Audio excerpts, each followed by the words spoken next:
আসসালামু আলাইকুম, সবাই কেমন আছেন? ওয়েলকাম টু স্পোর্টস অলওয়েজে। আজকে আমি যে বিষয়টা নিয়ে কথা বলবো সেটা হচ্ছে হ্যান্সি ফ্লিকের অধীনে বার্সা কেমন করতে পারে, এবং নতুন যে কোচ হিসেবে হ্যান্সি ফ্লিক আসতেছে এবং হ্যান্সি ফ্লিকের প্লেইং স্টাইলের সাথে বার্সার প্লেয়াররা কতটুকু মানিয়ে নিতে পারবে, এইসব বিষয়ে আসলে আলোচনা করব।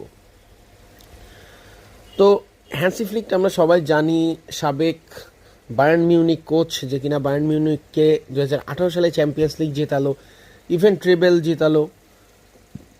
তারপর হচ্ছে সে জার্মানি ন্যাশনাল টিমের দায়িত্ব নিল, কিন্তু ন্যাশনাল টিমে খুব একটা ভালো করতে পারেনি, যে কারণে তাকে ন্যাশনাল টিম থেকে স্যাক করা হয়।